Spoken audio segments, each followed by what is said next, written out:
আল্লাহ বলেন আলা সিরাতিম মুস্তাকিম, সরল পথের উপর, তাই না?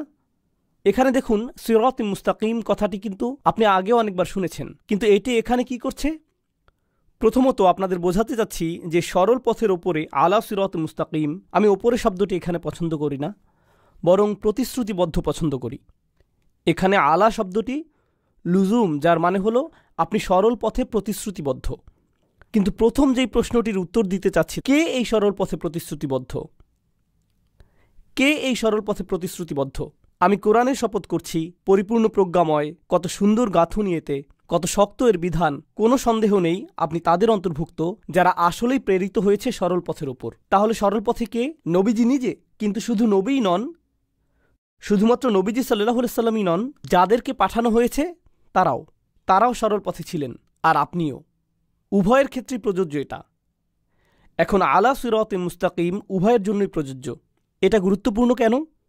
একটি রাস্তা কল্পনা করুন, আপনি সেই রাস্তার উপরে আছেন, শুধুমাত্র আপনিই আছেন সেই রাস্তায়, আর বাকি সবাই আপনাকে রাস্তা থেকে ধাক্কা মেরে সরিয়ে দিতে চাচ্ছে। তা আপনি এগিয়েই যাচ্ছেন, তারা চিৎকার করছে, এই রাস্তা থেকে নেমে যাও, কেন এখানে তুমি, ইত্যাদি ইত্যাদি। ভুল পথে যাচ্ছ তুমি, শুধু আপনিই সেই পথে যাচ্ছেন। এদিকে আল্লাহ আপনাকে সাহস দিচ্ছেন এগিয়ে যেতে।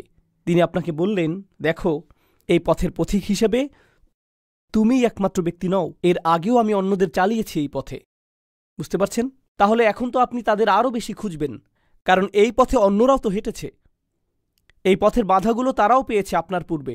তাদের আপনি উদাহরণ হিসেবে নেবেন, আর আপনাকে আরও ভালোভাবে রাস্তা চেনাতে সাহায্য করবে, এই যাত্রা সহজ করে তুলবে তারা।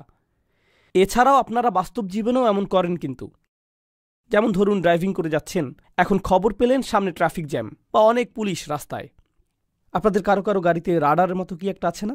এটার ব্যাটারি ধরুন শেষ হয়ে গিয়েছে, তাই বন্ধুকে ফোন দিলেন, ইয়ো, আমি জর্জ বুশ রোডে আছি, বা কি জানি আপনাদের অন্য একটা টোল রোডে আছি, স্যাম হিউস্টন না কি জানো, তো আমি এই রোডে আছি, অনেক পুলিশ এখানে, তো আমি কি জোরে চালিয়ে যাব?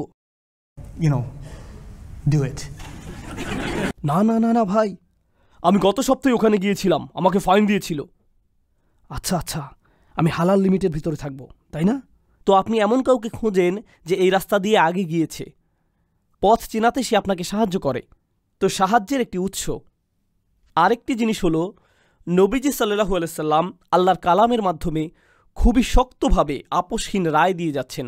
আল্লাহ তো কর্তৃত্বের সাথে বলেন, তিনি কোনো দাসের মতো কথা বলেন না, মনিবের মতো কথা বলেন।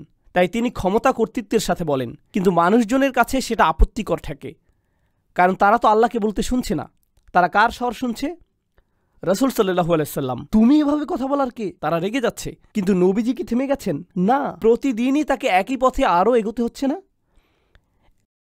এখন আমাকে বলুন তো, এই পথে আপনি এগুতে থাকলে যৌক্তিকভাবেই কি আপনি ঝামেলায় পড়বেন না? আরও বেশি বেশি করে ঝামেলায় পড়তেই থাকবেন। পথ পাল্টানোর জন্য দিনকে দিন আপনার উপর চাপ প্রয়োগ বাড়তেই থাকবে। যত বেশি অগ্রগতি করবেন ততই বাধা পাবেন, আরও বেশি বাধা। আরও সম্ভাবনা আছে যে আপনি দেখুন একটু চাপ তো সহ্য করতে পারবেন, কিন্তু কালকে আপনাকে আরও চাপ সহ্য করতে হবে, পরদিন আরও বেশি, পরে আরও বেশি, আরও বেশি, আরও বেশি। অবস্থা খারাপের চাইতে খারাপ হতেই থাকবে, সহজ হবে না, আর কঠিন হবে। একজন সাধারণ মানুষ আর কতই বা চাপ সহ্য করতে পারে? এক সময় কি হয়? ভেঙে পড়ে, পথ পাল্টে ফেলে। কিন্তু রাসূলুল্লাহ সাল্লাল্লাহু আলাইহি সাল্লাম, তার কঠোরতা, তার প্রতিশ্রুতি, এই সব কিছু এখানে দেখা যাচ্ছে। আর অন্যান্য নবীদের প্রতিশ্রুতিগুলো স্পষ্ট দেখানো হচ্ছে, কারণ তারা সবাই সরল পথের ওপরে, কখনোই বিচ্যুত হননি, কখনোই হননি। মানুষ তাদেরকে আক্রমণ করেছে, মানুষ তাদের নিয়ে হাসি ঠাট্টা করেছে, মানুষ তাদেরকে হুমকি ধামকি দিয়েছে, তাদেরকে নির্বাসিত করার, হত্যা বা অত্যাচার করার হুমকি নিয়ে এসেছে। এরপরেও তারা দমে যাননি। তাদের পরিবার এসেছিল তাদের কাছে, মুরব্বীরা এসেছিল, রাজনৈতিক নেতারা এসেছিল, সবাই এসেছিল, তবুও পথচ্যুত হননি, প্রতিশ্রুতিবদ্ধ ছিলেন। কঠোরতার এই ধারণাটাই জরুরি। এছাড়াও দেখুন, তিনি যে আসলে একজন রাসূল, এটাই কিন্তু তার একটা প্রমাণ। নইলে এত কষ্ট কেন শুধু শুধু সহ্য করবেন? আমরা কিন্তু এখনও সেই ধারণাতেই আছি যে এই কোরআনকে বহন করা সম্ভব শুধুমাত্র তখনই যখন আপনাকে প্রেরণ করা হয়, কারণ অতিরিক্ত চাপ, যেমন একজন মুফাসসির বলেছেন, ইলতিজামুহু দালিলুন আলা নবুয়তি ওয়াসিরাতিহি দালিলুন কামা আন্নাল কোরআন। এটা এখানে গুরুত্বপূর্ণ। কোরআনের নিখুঁত হবার কারণে, আমি যেটা বলেছিলাম, 3 ধরনের নিখুঁততা আছে কোরআনে, সেগুলোই প্রমাণ। এখন এই উদ্দেশ্যের প্রতি নবীর প্রতিশ্রুতি নিজেও আর একটা প্রমাণ, এই সবই প্রমাণ করে দিচ্ছে। কিন্তু এরপর এই আয়াত নিয়ে শেষ আরেকটা জিনিস আপনাদেরকে বলছি, আলা সিরাতিম মুস্তাকিম। এখানে কিন্তু বলা হচ্ছে না সরল পথের উপরে প্রতিশ্রুতিবদ্ধ, এখানে বলছে একটি সরল পথের উপর প্রতিশ্রুতিবদ্ধ। সিরাতিম মুস্তাকিম, ফানাক্কার লফস, তিনি এটাকে নাকিরা করে দিলেন, সার্বজনীন করলেন। সাধারণভাবে সরল পথ আর একটি সরল পথ, এই দুইয়ের মাঝে পার্থক্য আছে। কারণ ফাতিহাতে আমরা কিন্তু বলি না যে আমাদেরকে একটি সরল পথে পরিচালিত করুন, আমরা বলি সরল পথে পরিচালিত করুন, ইহদিনাস সিরাতাল মুস্তাকিম। সেখানে একটি আল আছে, কিন্তু এখানে নেই। এটার কাজ কি? আসলে আপনি যখন আল সরিয়ে ফেলবেন তখন মানে দাঁড়াবে অপরিচিত কিছু, অজানা কিছু। আর যদিও আল্লাহ নবী সাল্লাল্লাহু আলাইহি সাল্লামের সাথে কথা বলছেন, কারা শুনছে? কুরাইশরা শুনছে। কুরাইশরা হয়তো কোরআন সম্পর্কে অনেক কিছু জানে না, আমরা দেখব যে তারা আসলেই হয়তো জানে না, কিন্তু অন্তত একটা জিনিস জানে, তারা নবী সাল্লাল্লাহু আলাইহি সাল্লামকে জানে। তিনি কোনো কথা না বললেও তারা বুঝতে পারে যে তিনি কোনো এক ধরনের সরল পথে বাঁচেন, তার পথ একদম সোজা, তিনি সবসময় সঠিকভাবেই কাজ করেন। অন্যভাবে বললে, আপনি যদি সব কিছু নাও বোঝেন, অন্তত তার চরিত্র লক্ষ্য করলেই উপলব্ধি করবেন যে এটা কোনো এক রকমের সরল পথ। শুধুমাত্র মুসলিমদের পর্যবেক্ষণ করাটাই যথেষ্ট, বিশেষ করে এই রাসূলুল্লাহ সাল্লাল্লাহু আলাইহি সাল্লামকে। শুধু ওনাকে দেখেই ধারণা হয়ে যাবে যে এটা একটি সরল পথ, আলা সিরাতিম মুস্তাকিম। আল্লাহকে এখনও নিজেকে উল্লেখ করছেন না, তিনি এখনও নিজের সম্পর্কে কিছুই বলেননি, এখনও না। যদিও তিনি বলছেন তিনি প্রেরিত, আপনাকে প্রেরণ করা হয়েছে, আপনি সরল পথে প্রতিশ্রুতিবদ্ধ, কিন্তু কার দ্বারা প্রেরিত? এই কোরআনের প্রজ্ঞাগুলো কোত্থেকে আসছে? এই পরিমাণ কর্তৃত্ব নিয়ে তিনি কিভাবে বলছেন? অবশেষে প্রশ্নের উত্তর আসছে, আর এত জোরালো ভাষায় উত্তরটি এসেছে, তানজিলাল আজিজির রহিম। 3টি শব্দ। প্রথম শব্দটি হচ্ছে তানজিলা। আপনাদের যারা অল্প স্বল্প আরবি জানেন, আর নাসাব আলাল ইগরা, এখানে একটি ফাতহা আছে। এর মানে কি বুঝতে পারছেন? মানে নরমভাবে এখানে বলা হচ্ছে না। আপনারা তো এভাবে পড়েন না, তানজিলাল আজিজির রহিম, আল্লাহু আকবার, না। তখন তানজিলা এভাবে আসে, তার মানে হলো আল্লাহ আয্যা ওয়া জাল্লা প্রচণ্ড কর্তৃত্বের সাথে কথা বলছেন, দৈববাণী। মানে স্বাভাবিকভাবে বলা হয় না, যেন আরবি ব্যাকরণের মাঝেই আশ্চর্যবোধক চিহ্ন বসে আছে। শক্ত ভাষা এটি। শুনে রাখো, এটা কি? এটা এমন কিছু যা নাজিল করা হয়েছে, দৈববাণী। কার দৈববাণী? কার বক্তব্য এটা? আল আজিজ আর রহিম, আল্লাহর 2টি নাম এখানে। আল আজিজ অর্থ এমন একজন যিনি সম্মান ও কর্তৃত্বের পূর্ণ অধিকারী। আল আজিজ 2টি জিনিস বোঝায়, যার কর্তৃত্ব আছে আর যিনি সম্মানের অধিকারী। কারণ আপনারা 2 ধরনের মানুষ দেখতে পাবেন। এক ধরনের মানুষের দেখবেন কর্তৃত্ব আছে কিন্তু কোনো সম্মান নেই। যেমন ধরুন, কোনো পুলিশ অফিসারের কর্তৃত্ব আছে কিন্তু কোনো সম্মান নেই। বাল্টিমোরে আমরা যেমনটা দেখলাম, তাই না? কর্তৃত্ব আছে কিন্তু সম্মান নেই। অন্যদিকে এমন মানুষও আছে যাদের সম্মান প্রচুর, কিন্তু কি নেই? কর্তৃত্ব। এই দুটোর কারোরই ইজ্জা নেই। আরবিতে ইজ্জা উর্দুর ইজ্জতের মতো না, কিন্তু শুনতে এক হলো। আরবিতে ইজ্জা অর্থ যখন আপনার সম্মান আছে, আবার একই সাথে কি? কর্তৃত্ব। তখনই আপনার ইজ্জা আছে। যখন তিনি বলছেন এটা হলো এমন সত্তার বাণী যিনি সম্মানের অধিকারী, চূড়ান্ত কর্তৃত্বশীল, তখন আল্লাহ আয্যা ওয়া জাল্লা খুবই কঠিন একটা জিনিস বলছেন। মনে আছে, কোরআনের একটি বৈশিষ্ট্য হলো যে এটা রায় দেয়। আচ্ছা, কার মূলত রায় দেবার অধিকার আছে? তারই আছে যার কর্তৃত্বও আছে। আর যদি কারো কর্তৃত্ব থাকে আর সে রায়ও দেয়, তবুও কখনো কখনো, যেমন জাজ জুডি, আমি জাজ জুডি খুব দেখতাম মায়ের সাথে। জাজ জুডি কোনো রায় দিতেন, এই ছেলে চুপ থাকো তুমি, তাই না? এভাবেই বলে, অনেক মজা লাগতো। এই তুমি $500 ফাইন দেবে, এখন যাও এখান থেকে, এমনই হতো সব সময়। এরপর বাইরে ইন্টারভিউগুলো মজা পেতাম, ভালো লাগতো। বিশেষ করে যে হেরে যেত তার, কারণ যে জিততো সে তো বেশি কিছু বলতো না, হ্যাঁ আমি $500 পেয়েছি, এটুকুই বলতো তারা। কিন্তু যেই লোক হারতো তিনি তো খুবই খারাপ, বিশ্বাস হচ্ছে না তিনি এমনটা করলেন, এভাবে রায় তিনি কিভাবে দিতে পারেন, তাই না? অন্যভাবে বললে তার রায়তে কর্তৃত্ব ছিল কিন্তু কি ছিল না? সেখানে পূর্ণ সম্মান ছিল না। আল্লাহ আয্যা ওয়া জাল্লা বলেন এই কোরআন রায়তে পূর্ণ, আর সেই রায়গুলো কঠিনভাবে নিতে হবে, কারণ তা কর্তৃত্বশীল সত্তার কাছ থেকে এসেছে, তাই এটা সম্মানেরও যোগ্য। এটাই আল আজিজ শব্দের মধ্যে চলে এসেছে। এভাবে কিন্তু এটা আবার আল কুরআনিল হাকিমের দিকেও ফিরে যাচ্ছে। এখন তাহলে প্রশ্নটির উত্তর এলো, এই বাণী কার পক্ষ থেকে এসেছে? এটাই সব রায় নিয়ে বলছে বানিয়ালিকুল হুকুম, সাথে অন্য অনেক কিছুই বলছে তানজিল।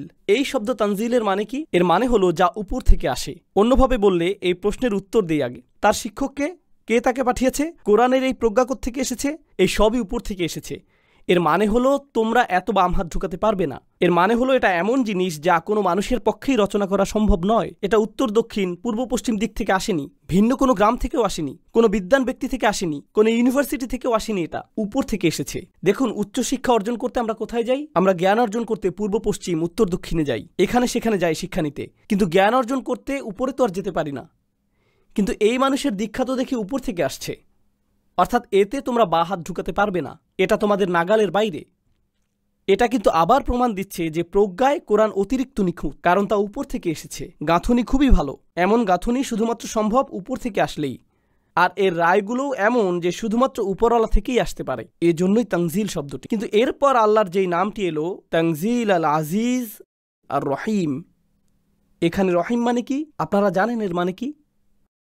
দয়াময়, যিনি ভালোবাসেন, যিনি যত্ন করেন, যিনি সব সময় ভালোবাসেন, সব সময় খেয়াল রাখেন। আর রহিম, এখানে আর রহিম শব্দটি কি করছে? আল আজিজ শব্দের কারণ বুঝতে পারছি এখানে, কিন্তু রহিম শব্দটি কি করছে এখানে? এই বাণী কার কাছে এসেছে? নবী সাল্লাল্লাহু আলাইহি সাল্লাম। তিনি কেন? অন্য কেউ নয় কেন? স্বয়ং কোরআন আমাদের বলছে ওয়ামা আরসালনাকা ইল্লা রাহমাতাল লিল আলামিন, তোমাকে আমি সৃষ্টির প্রতি রহমা ব্যতীত পাঠাইনি। নবীজি সাল্লাল্লাহু আলাইহি সাল্লাম হলেন সমস্ত মানুষের চাইতেও বেশি দয়াশীল। তাই এই কর্তৃত্বশীল কোরআনও সমস্ত দুনিয়ার সকল মানুষের চাইতেও দয়াশীল মানুষের মুখ হতেই নিঃসৃত হওয়া প্রয়োজন ছিল। আর এটাও আল্লাহর একটি দয়া। মানবতার প্রতি আল্লাহর রহমতই হল রাসূলুল্লাহ সাল্লাল্লাহু আলাইহি সাল্লাম। তাহলে এভাবে দেখলে কোরআন হলো আজিজের পক্ষ হতে, আর রাসূল হলো আর রহিমের পক্ষ থেকে। রাসূল সাল্লাল্লাহু আলাইহি সাল্লাম কর্তৃত্বপূর্ণ নন, তিনি কি? তিনি দয়াশীল। কোরআন হলো কর্তৃত্বপূর্ণ। দুটো একত্রে আসা প্রয়োজন ছিল, বার্তাবাহক আর খোদ বার্তা দুটোরই একসাথে আসা দরকার। এই আয়াতগুলো নিয়ে একটি কথা বলতে ভুলে গিয়েছিলাম, অন্য কিছু বলার আগে এখন বলে নিই, কারণ এই বিষয়ে এটাই শেষ কথা। আমরা কিন্তু এখনও এই সূরার প্রথম অংশেই আছি। কতগুলো অংশ আছে এখানে বলছিলাম? খুব ভালো, 6টি অংশ। আমরা এখন প্রথম অংশে। তো একটি জিনিস এখানে বলতে চাই, তা হলো আল্লাহ যখন হেদায়েত দেন দুটো অংশ থাকে সেখানে। সেখানে থাকে বার্তা আর থাকে বার্তাবাহক। সেখানে থাকে বার্তা আর থাকে বার্তাবাহক। এখন যখন আল্লাহ বললেন ওয়াল কুরআনিল হাকিম ইন্নাকা লামিনাল মুরসালিন, তিনি বার্তাটিকে সত্য প্রতিপন্ন করলেন। মানে বার্তাটি মানুষের থেকে হতেই পারে না, বেশি নিখুঁত। তাহলে এখানে বার্তাটির বিষয়টি হলো, কিন্তু এটা তো গল্পের অর্ধেক মাত্র। শুধু বার্তাটি পেলেই তো আর হবে না। আপনার আরও কি প্রয়োজন? একজন বার্তাবাহক। বার্তাটি তো নিখুঁত, বার্তাবাহকের কি অবস্থা? তাহলে তোমাদেরকে এই বার্তাবাহক আর তার চরিত্র সম্পর্কে বলি। আলা সিরাতিম মুস্তাকিম, তিনি সরল পথের উপর প্রতিশ্রুতিবদ্ধ। অন্যভাবে বললে মানুষের হেদায়েতের জন্য নবী সাল্লাল্লাহু আলাইহি সাল্লামকে চরিত্রের সর্বোচ্চ স্তর দেখাতে হবে। শুধু বার্তা থেকেই হেদায়েত আসে না, যখন বার্তা আর বার্তাবাহক দুজনেই আদর্শ হয় তখনই হেদায়েত আসে। বার্তাটি তো আগে থেকেই শ্রেষ্ঠ, এখন বার্তাবাহকটিও আদর্শ। এটা বোঝানোর জন্য দুনিয়াবি একটা উদাহরণ দিই আপনাদের। রাজনৈতিক নেতারা খুবই ভালো বক্তৃতা দেন, কিন্তু যদি তাদের অতীত ইতিহাস খারাপ থাকে, মানুষ যদি জেনে ফেলে সে আগে দুর্নীতিবাদ ছিল, তাহলে তার বক্তৃতার কোনো লাভ আছে? লাভ নেই। এর কোনোই লাভ আর থাকতে পারে না। কারণ তাদের কর্ম, বিশেষ করে যেগুলো ভিডিও করা আছে, তাদের কথার চাইতে বেশি শক্তিশালী। তাই তারা আর যাই বলুক না কেন, কিছুই যায় আসে না। আপনারা জানেন যে নবীগণ আলাইহিমুসাল্লামের পুরো জীবনটাই ছিল সত্যতায় ভরা, তাই না? সেটা অবশ্যই হেদায়েতের অংশ হওয়া চাই। নবীদের যদি বিশ্বাসযোগ্যতা না থাকে, তবে তাদের আনা বার্তাও বিশ্বাসযোগ্যতা হারাবে, সেটা আল্লাহর পক্ষ থেকে এলেও। এখন চলুন সামনে যাই। নবীর সাথে এখনো কথা বলা হচ্ছে। আল্লাহ বলছেন লিতুনজিরা কওমান মা উনজিরা আবাউহুম ফাহুম গাফিলুন। কেন আমি এই অসাধারণ বাণী পাঠালাম? সর্বোচ্চ কর্তা, সবচাইতে দয়াময় রহমান রহিম থেকে কেন নবীকে আল্লাহ পাঠালেন সাল্লাল্লাহু আলাইহি সাল্লাম? যেন আপনি এমন জাতিকে সাবধান করতে পারেন যাদের পূর্বসূরীদের সাবধান করা হয়নি কখনো, তাই তারা তো একেবারেই গাফেল। আমি আবার অনুবাদ করছি, লিতুনজিরা কওমান মা উনজিরা আবাউহুম ফাহুম গাফিলুন। যেন আপনি সতর্ক করতে পারেন এক জাতিকে যাদের পিতৃপুরুষদেরকে কখনোই সতর্ক করা হয়নি। এজন্যই তারা একেবারে অসচেতন, একেবারে উদাসীন, সম্পূর্ণ গাফেল। এজন্যই আপনাকে এই বাণী দেয়া হয়েছে। আচ্ছা, এই আয়াতের মধ্যে প্রথম যে জিনিসটি লক্ষ্য করবেন তা হলো আপনাকে সতর্ক করতে পাঠানো হয়েছে। ধর্মের বাইরে থেকে সতর্ক শব্দটি চিন্তা করুন তো একটু। কখন আপনাকে সতর্ক করা হয়? ঝড় আসছে, আপনারা তো এই সম্পর্কে ভালো জানেন। হিউস্টন, ঝড় আসছে। রেডিওতে সতর্কবাণী প্রচার করা হয়, টিভিতে সতর্কতা দেখানো হয়, ফোনে অ্যালার্ট বেজে ওঠে, ইত্যাদি ইত্যাদি।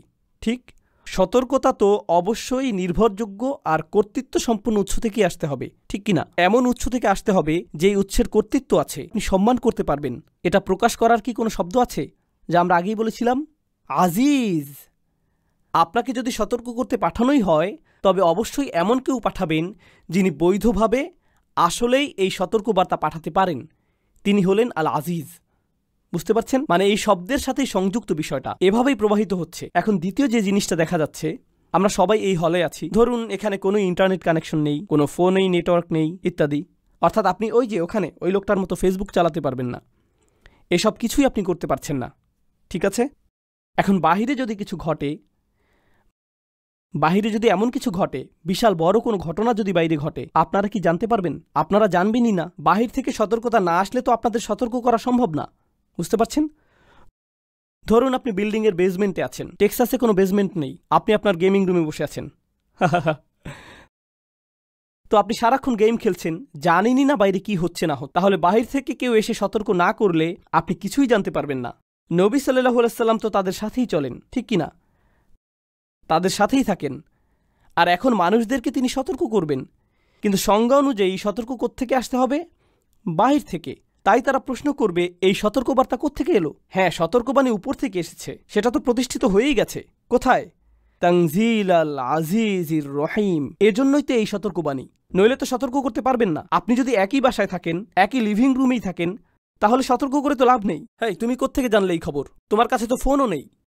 এখন দ্বিতীয় জিনিস হলো, বরং তৃতীয় জিনিসটি হলো, কাউকে কেন সতর্ক করবেন? এই যে ওই রোডে যাবেন না, বাসায় থাকুন, এই ওটা করো না। কেন কাউকে সতর্ক করা হয়? হ্যাঁ, কাউকে সতর্ক করার একদম প্রাথমিক কারণ হতে পারে যে আপনি তার খেয়াল রাখেন, তার ভালো চান, তাকে ভালোবাসেন, তার ক্ষতি হোক সেটা চান না। আর মূলত এটাই হলো আল্লাহর নাম আর রহিম, যিনি আপনার যত্ন আত্মি করেন, আপনাকে দয়া দেখাতে চান, আপনার ক্ষতি দূর করতে চান। আপনাকে যে কারণে পাঠানো হয়েছে, নবীজি সাল্লাল্লাহু আলাইহি সাল্লামকে যে কারণে সতর্ক করতে পাঠানো হয়েছে, তা হলো এই সতর্কবার্তা খোদ আল্লাহর এক দয়ার বহিঃপ্রকাশ। যেমন ধরুন, কিছু মানুষ অভিযোগ করে কোরআন কেন জাহান্নামের আগুন নিয়ে কথা বলে। আমি বলি, আমরা সম্ভবত এটা পরিষ্কারভাবে চিন্তা করছি না। কেউ যদি আপনাকে ঝড় বা বন্যার ব্যাপারে সতর্ক করে দেয়, আপনি কি বলেন? তুমি কেন বন্যার কথা বলছো? বন্যা তো অনেক খারাপ, আমার মন খুবই খারাপ হয়ে গেল, আমার সাথে আর কথা বলবে না। আরে তুমি তো মারা যাবে। তোমার ভালো লাগুক কি নাই লাগুক, এটা আসবেই। এর চাইতে বরং কেউ যে তোমাকে সতর্ক করে দিচ্ছে, এই যত্নের বহিঃপ্রকাশ দেখে অন্তত খুশি হও। কিন্তু কেন তাকে এভাবে খুলে বলতে হবে? কেন সে শুধু এভাবে বলল না, খারাপ কিছু একটা ঘটবে? একটা সুনামি আসছে আর আপনি কাউকে বললেন খারাপ কিছু একটা হবে, তাহলে কি তাকে সিরিয়াসলি নেবেন আপনারা? এটা পরিষ্কারভাবে বলতেই হবে। এটাই আল্লাহর ভালোবাসার বহিঃপ্রকাশ। লিতুনযিরা কওমান। এখন এটা আমার খুবই পছন্দ। ও মাই গড, সূরাটির শুরুতে আমরা বলেছিলাম ওয়াল কুরআনিল হাকিম, আর এই কোরআন প্রজ্ঞাময়, এত সুন্দরের গাঁথনি, এতে আছে নিজস্ব রায়। এই কোরআন যে কোনো কোরআন নয়, সেই একক কোরআন, এমনভাবে বলা যেন আরব সমাজে এটাই প্রতিষ্ঠিত। এখন কুরাইশ তো কোরআন সম্পর্কে জেনেছে, যথেষ্ট শুনেছে তারা, তাই যখন আপনি তেলাওয়াত করেন তারা বুঝতে পারে, তারা ভাবে এটা সাধারণ কোনো তেলাওয়াত নয়, এটা সেই নির্দিষ্ট তেলাওয়াত, সবাই জানে। আর কোন জাতিতে নবীজিকে পাঠানো হয়েছিল সাল্লাল্লাহু আলাইহি সাল্লাম? তাকে কুরাইশদের কাছে পাঠানো হয়েছিল। কিন্তু এই কুরাইশরা, আমরা জানি তারা জনপ্রিয় সমাজ ছিল, বেশ জনপ্রিয় ছিল তখন। কিন্তু দেখুন আল্লাহ তাদের সম্পর্কে এই আয়াতে কিভাবে বলছেন। নিজ কর্তৃত্বের অবস্থান থেকে আল্লাহ তাদের ছোট করছেন। তিনি বলছেন, আপনি কোনো এক জাতিকে সতর্ক করতে এসেছেন। তিনি বলেননি জাতিকে সতর্ক করতে, বললেন কোনো এক জাতি। কওমান, কওমান, কোনো এক জাতি। কুরাইশরা অহংকারী জাতি, ঠিক কিনা? এভাবে বললে তো তাদেরকে শুরুতেই তাচ্ছিল্য করা হয়ে যায়। তাদের বিরুদ্ধে কেমন মুহাজামা এটা, এমন এক আক্রমণ যে শুধুই বললেন কওমান। আচ্ছা, আরও ব্যাখ্যা করছি। এদিকে দেখুন, তারা নিজেদের বংশ নিয়ে কি কি পরিমাণ অহংকার করে। তারা নিজেদেরকে কিভাবে বলতো? বনু আমির, বনু হিসাম। নিজেদের বংশের কি গর্ব, কি অহংকার ছিল তাদের। আল্লাহ বলেন কোনো এক জাতি, তাদের বংশ নিয়ে তোমাকে আমি বলছি, তারা তো কিছুই জানে না। মা উনযিরা আবাউহুম, তাদেরকে আগে সতর্ক করাই হয়নি। তোমরা নিজেদের আহামরি কি মনে করো? তোমরা কিছুই না। নগণ্য জাতি, তোমাদের মূল্যই নেই। মা উনযিরা আবাউহুম, তুমি কোনো এক নগণ্য জাতিকে সতর্ক করতে এসেছ, এমনকি যাদের পূর্বপুরুষরা ওহির বরকত পর্যন্ত পায়নি। মা উনযিরা আবাউহুম ফাহুম গাফিলুন, তারা তো উদাসীন হবেই, অবাক হবার কিছু নেই, তারা সম্পূর্ণই অজ্ঞ। চলুন এখন তাদের অজ্ঞতা নিয়ে কথা বলি। আমি চাই আপনারা বুঝুন ভালোভাবে। আপনারা তো জানেন হেজাজ অঞ্চল কোথায়, ওই যে আরব মরুভূমি যেখানে নবীজি সাল্লাল্লাহু আলাইহি সাল্লাম এসেছেন। আচ্ছা, আশেপাশের অঞ্চলগুলোতে কি কোনো পরাশক্তি আছে, কিংবা প্রতিবেশী অঞ্চলে বা কাছে ধারে কোনো বিশাল রাজত্ব বা সভ্যতা কি বিদ্যমান? হ্যাঁ হ্যাঁ, অবশ্যই। আবিসিনিয়া আছে, পারস্য আছে, বিশাল বড় সভ্যতা, প্রাচীন এক সভ্যতা। এরপর আছে রোমান সাম্রাজ্য, ঠিক? আরও অনেক বড় বড় প্রাচীন আর প্রতিষ্ঠিত সভ্যতা আছে। তো সে সময় আরবরা প্রতিষ্ঠিত কতটুকু? মানে তাদের কয়টি ইউনিভার্সিটি আছে, কী ধরনের বিশাল লাইব্রেরি আছে তাদের? সেখানে রোমানদের মতো কি ইতিহাস বা দর্শনের বই আছে, বা গ্রিকদের মতো পুরাণের বই আছে, বা সেখানকার মূর্তি স্তম্ভ সেরকম অবকাঠামো বা দুর্গ? নেই, তাদের কিচ্ছুই নেই। আল্লাহ কুরাইশদের বলছেন, তোমরা নিজেদের নিয়ে এত অহংকার করছো, তোমরা তো একেবারেই অজ্ঞ, তোমাদের চাইতে কত বড় রাষ্ট্র পড়ে আছে। নিজেদের কি মনে করো? তোমরা কি মনে করো নিজেদের? এত কিসের গর্ব তোমাদের? তোমরা তুচ্ছ, সমস্ত পৃথিবীতে অন্যদের তুলনায় নগণ্য তোমরা। এমনকি অন্যরা তোমাদের আক্রমণও করতে চায় না। এখানে তো এখনো তেল আসেনি। তারা তোমাদের একা ছেড়ে দিয়েছে। মনে করতে পারো তোমরা রোমানরা তোমাদের চায় না, পারস্যরা তোমাদের চায় না। কি? আমরা কোন দুঃখে আমাদের সৈন্য ওখানে পাঠাবো? 1000 বছর ধরে তারা একা ছেড়ে রেখেছে একে। প্রত্যেক সভ্যতাই নিজ অঞ্চলের প্রসার চায়, ঠিক কিনা? তাই প্রশ্ন আসছে, তাহলে তারা নিজেদের অঞ্চল সেখানে বাড়াচ্ছে না কেন? কারণ এতে কোনোই লাভ নেই, কোনো লাভই নেই, তাই না? তাই একা ফেলে রেখেছে। আর তোমরা নিজেদের বিশাল বড় ভাবছ। দেখুন, এই ধরনের মানসিকতা মানুষের মধ্যেও আছে। তারা যখন গ্রামে বাস করে, নিজেদের ছোট্ট গণ্ডির মধ্যে পুরো জীবন কাটায়, তখন অহংকার বেড়ে যায়, মূর্খতা পেয়ে বসে, ভাবে আমি কি হলুম রে। বুঝতেও পারে না যে বাহিরের জগতে কেউ তাদের পাত্তাও দেয় না। এটা কিন্তু মসজিদ কমিটির মেম্বারদের মধ্যেও হতে পারে। বাহিরের কেউই পাত্তা দেয় না, আমি মসজিদ কমিটির সভাপতি, কারোই কিছু যায় আসে না। না, আসলেই কিন্তু কখনোই কারো যায় আসে না। এমন হয় কি না? একদিন আমার এক বন্ধু আমাকে একটা ভিডিও দেখালো, ভারতের অস্পৃশ্য শ্রেণীর একজন ব্যক্তির একটা ভিডিও। সে আগে হিন্দু ছিল, কিন্তু ধর্ম ত্যাগ করেছে। এখন ইউটিউবে হিন্দু ধর্মকে নিন্দা করে শুধু। আমি এখানে হিন্দু ধর্মের নিন্দা করতে আসিনি, কিন্তু তার আসল বক্তব্যটা হলো যে এই সম্পূর্ণ ধর্মটি সমাজে শ্রেণী বৈষম্য সৃষ্টি করতেই গঠিত। সে কিন্তু অস্পৃশ্য শ্রেণীর একদম নিম্নতর ছিল। এখন সে থাকে নর্দার্ন ক্যালিফোর্নিয়াতে, একটা টেক কোম্পানির হেড, $1 মিলিয়ন তার আয়, কর্মজীবনে সে অত্যন্ত সফল, তাই না? অথচ সে বলছে, আমি যখন আমার গ্রামে যাই, এখনও যখন বাসে উঠে বসি, তারা আমার পাশে কেউ বসে না। গ্রামের সবার আয় যোগ করলেও আমার চাইতে কম, অথচ তারা আমার পাশে বসে না। গ্রামের সকলের শিক্ষা যোগ করলেও আমার শিক্ষার চাইতে কম, কারণ তাদের সেই ছোট্ট দুনিয়ায় তারাই সবচাইতে উচ্চ, তাদের সেই নগণ্য তুচ্ছ দুনিয়া। এটাই হলো কুরাইশ, মিছিমিছি ক্ষমতার মোহে বিভ্রান্ত। এটা কিন্তু হতে পারে কোনো শাশুড়ির বেলাতেও, এমন হতে পারে স্বামীর বেলাতেও, আসলেই হতে পারে, বাবা মার ক্ষেত্রে হতে পারে, বড় ভাই বোনের ক্ষেত্রে হতে পারে।